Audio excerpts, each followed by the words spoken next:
Bharat 21 news आपकी आवाज सच के साथ। दिल्ली ब्रेकिंग, जीवाणुनाशक गंधक युक्त कोरोनाशक धूप का उद्घाटन समारोह हिंदू महासभा भवन मंदिर। भारतवर्ष में प्राचीन काल से ही महामारियों से लड़ने में सक्षम रहा है। हमारे दैनिक आचार व्यवहार, स्वच्छता, शुचिता, पवित्रता के साथ साथ छुआछूत के नियम और प्रातः काल के यज्ञ, हवन और धूप बत्ती, गंगाजल से शुद्धिकरण, यह सब महामारी को फैलने से रोकने के वो उपाय हैं जिन्हें हम वर्षों से अपनाते आ रहे हैं। प्रधानमंत्री नरेंद्र मोदी द्वारा देशवासियों से सरसों के तेल के दिए जलवाना भी कोरोना का वो ही कारगर इलाज था जो हम वर्षों से दीपावली पर करते आ रहे हैं। जब पूरा देश ही नहीं, संपूर्ण विश्व कोरोना महामारी के भीषण संकट के दौर से गुजर रहा है और विश्व के बड़े बड़े वैज्ञानिक, डॉक्टर, इंजीनियर और सरकारें अपने अपने तरीके से इस महामारी का इलाज ढूंढ रहे हैं। ऐसे विकट समय में IIT रुड़की के इंजीनियर मुकेश जैन ने कोरोना नाशक धूप को बनाने में कामयाबी हासिल की है। कोरोनाशक धूप के बारे में बताते हुए IIT इंजीनियर मुकेश जैन ने बताया कि हमारे शास्त्रों और हिंदू धार्मिक मान्यताओं में महामारी से लड़ने के लिए यज्ञ हवन का विधान बताया गया है। आज की भागदौड़ की जिंदगी को देखते हुए यज्ञ हवन की जीवाणुनाशक शक्ति युक्त रसायनों और जड़ी बूटियों का इस्तेमाल इस धूप में किया गया है जो तुरंत असरकारी है। मुकेश जैन का दावा है कि कोरोना नाशक धूप के इस्तेमाल से भारत जल्द ही इस महामारी पर पूर्ण रूप से विजय प्राप्त करने में कामयाब हो जाएगा। कोरोना नाशक धूप का निर्माण आयुर्वेदिक जड़ी बूटियों व रसायनों से किए जाने के कारण इसका इस्तेमाल पूर्ण रूप से सुरक्षित है। ये कोरोना नाशक जो धूप है, मैंने पूरा रिसर्च करके, मैं एक IIT इंजीनियर हूँ, उसके तहत मैंने पूरा रिसर्च किया है, इसका अनुसंधान किया है। उस अनुसंधान करने के बाद ये कोरोना नाशक धूप बनाई गई है। और मेरा पक्का दावा है कि जिस घर में या जिस दुकान पर या जिस एम्बुलेंस में या जिस अस्पताल में, जिस संस्थान में ये धूप जलेगी, उसमें कोरोना का वायरस नहीं रहेगा। और चीन सबसे बड़ा उदाहरण है, उसने वातावरण में, पूरे देश के वातावरण में सल्फर डाइऑक्साइड की मात्रा बढ़ाई है, तभी जाके कोरोना का नाश हुआ। मेरा तो दिल्ली सरकार से और केंद्र सरकार से अनुरोध है कि जो बड़े शहर हैं, जैसे मुंबई है, दिल्ली है, वहाँ पर ये कोरोना नाशक धूप एक समय में, जैसे मोदी जी ने तय किया था कि रात के 9 बजे के 9 मिनट पर आपको दिए जलाने हैं, ऐसे ही एक समय में जलाया जाए तो पूरे देश, पूरे राजधानी के दिल्ली के वातावरण में सल्फर डाइऑक्साइड की मात्रा उतनी पहुंच जाएगी जितनी चीन के वुहान और चोंगकुंग में पहुंच कर उन्होंने कोरोना पर विजय प्राप्त की थी। जब लॉन्च करने जा रहा था, जो कि जयमान गोयल जी भी हैं, किंतु साजिशकर्ता लोग इतने सफल थे, वो चाहते थे कि उनको पता था कि ये मुकेश जैन ने यदि धूप चला दी तो उनकी दवाइयाँ बंद हो जाएगी। उन लोगों ने साजिश रच के मुझे जेल में डाल दिया और 14 महीने तक मुझे उन्होंने उड़ीसा की जेल में रखा। हिंदुस्तान का मैं पहला व्यक्ति हूँ जिसको एक अपराध में 4 मुकदमे दिए गए हैं, जबकि हिंदुस्तान का कानून का जो अनुच्छेद 20 तो कहता है मूल अधिकार का, वो कहता है किसी व्यक्ति को एक अपराध के लिए एक से अधिक बार अभियोजित और दंडित नहीं किया जाएगा। किंतु साजिशकर्ता में उसे सुप्रीम कोर्ट के बड़े बड़े जज भी मिले हुए थे, वकील भी मिले हुए थे और पूरी लॉबी मिली हुई थी, वो जो कि सुप्रीम कोर्ट को चलाती है, देश को चलाती है। उन लोगों ने मुझे साजिशन 14 महीने तक बालेश्वर जेल में बंद रखा ताकि मैं ये कोरोना नाशक धूप को देश के समक्ष उपस्थित ना कर सकूं, प्रस्तुत ना कर सकूं। इसी के साथ साथ मैं ये बताना चाहता हूं कि जैसे कि आपको मालूम है कि कोणार्क में नूतन कोणार्क सूर्य मंदिर बन रहा है, नवीन कोणार्क सूर्य मंदिर बन रहा है, जो कि हमारे मुख्यमंत्री नवीन पटनायक जी के नाम पर है। आज थोड़ा जमीन का उसमें थोड़ा विवाद है, उसको भी हम कुछ दिनों में पार पा जाएंगे इस बात पर भी। और इस कोरोना नाशक धूप की जितनी भी कमाई होगी उसका आधा हिस्सा, आधा आय कोणार्क में नवीन कोणार्क सूर्य मंदिर का निर्माण में व्यय किया जाएगा। और मंदिर हानि का, नुकसान का वो नहीं है, लाभ का। ये लॉन्च किया है, इसको बनाने वाले हैं निर्माता मुकेश जैन साहब, यूनाइटेड हिंदू फ्रंट के राष्ट्रीय अध्यक्ष आदरणीय श्री जय भगवान गोयल साहब, श्री मानवेंद्र सिंह जी, एडवोकेट श्री AP सिंह जी, हमारे महाराज जी हमारे बीच में, और यहाँ पर सभी उपस्थित देवियों एवं सज्जनों का स्वागत है। आज ये मुकेश जैन साहब को मैं बधाई देता हूँ कि उन्होंने बहुत अच्छा ये कोरोना नाशक धूप का इन्होंने ये लॉन्च किया है और ये बहुत ही उपयोगी है जो कोरोना को दूर भगाएगा।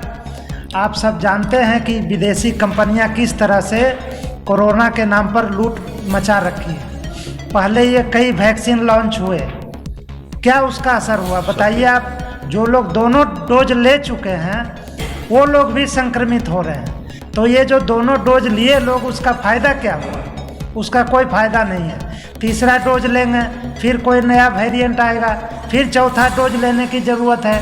इजराइल ने चौथा डोज अब वो शुरू करने वाला है, उसका वो चल रहा है चौथा डोज का ट्रायल। तो इस तरह से लोग डोज पर डोज लेते जाएंगे, उनका स्वास्थ्य बिगड़ते जाएगा, उनके अंदर कई बीमारियां होते जाएगी और गरीब देशों से ये जो डेवलप्ड कंट्रीज़ है, इसकी जो कंपनियां हैं वो लूटते रहेगी उन गरीब देशों को, लोन दे करके महंगे ब्याज पर उनको लोन देगा और इस तरह से ये व्यापार चलता रहेगा। उसको ख़त्म करने के लिए, उसको टक्कर देने के लिए ये कोरोना नाशक धूप इन्होंने जैन साहब ने लाया है।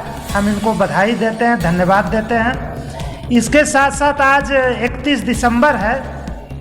इसके अवसर पर मैं एक बात और आप लोगों को कहना चाहूँगा कि जो 1 जनवरी है वह भारत का नव वर्ष नहीं है। ये अंग्रेज़ों के द्वारा इस तरह से हवा खड़ा कर दिया गया कि 1 जनवरी भारत का नव वर्ष है। सरकार भी इसको मान्यता नहीं देती है।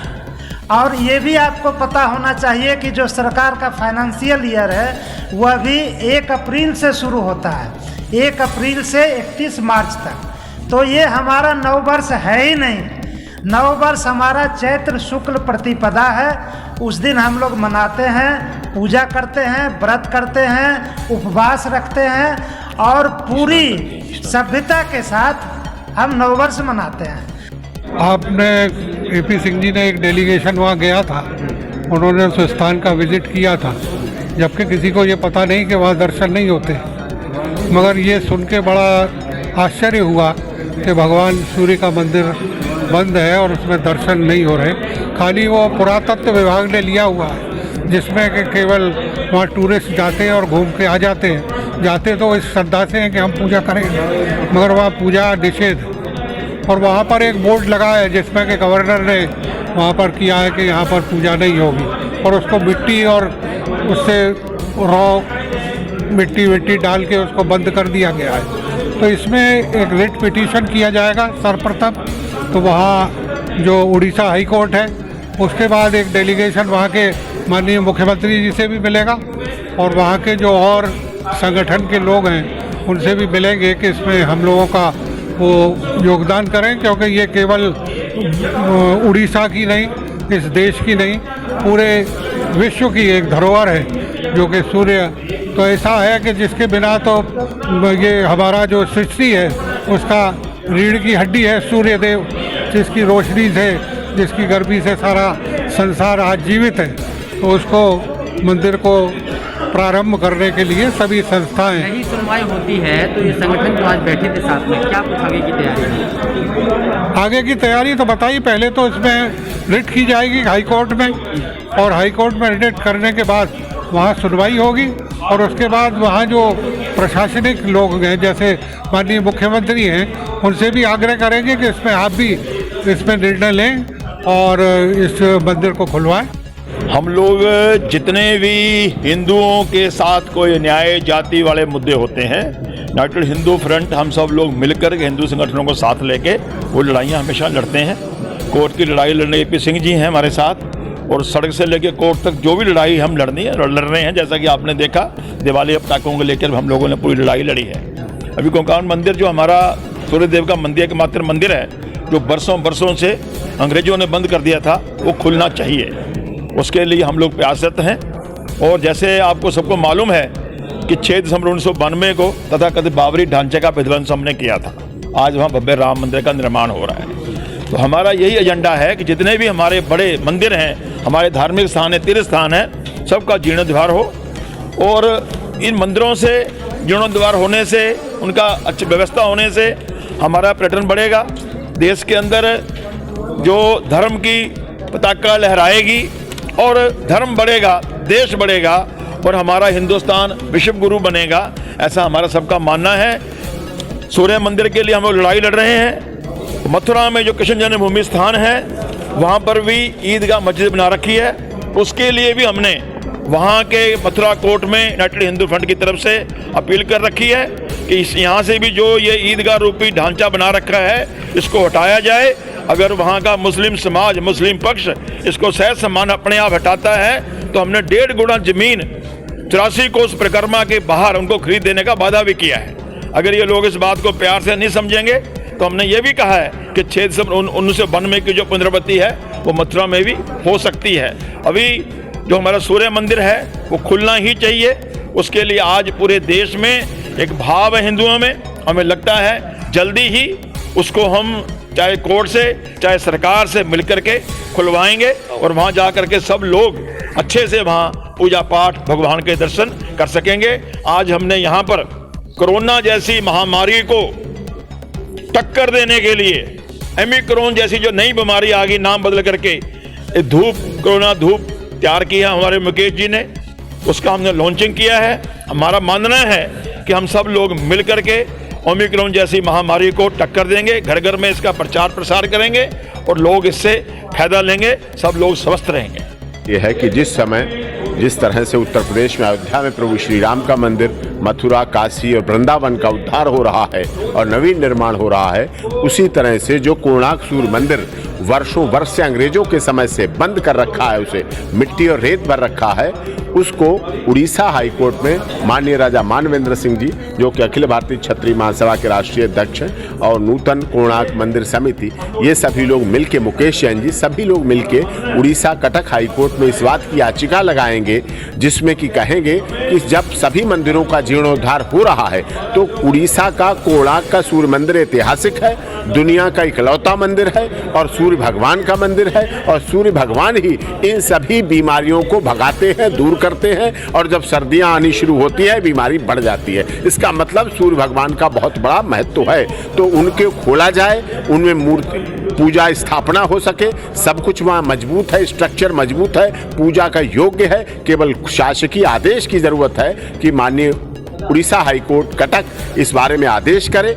और क्या कारण रहा कि वो मंदिर अभी तक बंद है? क्या उसमें कोई मोदी सरकार ने फैसला नहीं लिया? नहीं, ये नहीं मुझे पता क्यों नहीं सरकार, क्योंकि वो भारत सरकार के या उड़ीसा सरकार के द्वारा किसी ने प्रतिबंध लगाया गया। वो मंदिर का प्रतिबंध, उस पर बोर्ड लगा हुआ है, उसमें उस समय की कलकत्ता राजधानी होती थी अंग्रेजों, कलकत्ता के गवर्नर द्वारा, जो कि अंग्रेज थे, उन्होंने उस पर पाबंदी लगाई थी कि इसमें बंद कर दिया जाएगा और यहाँ पूजा अर्चना नहीं की जाएगी। उस दिन के बाद से पूजा अर्चना बंद है वहाँ पूरी तरह से।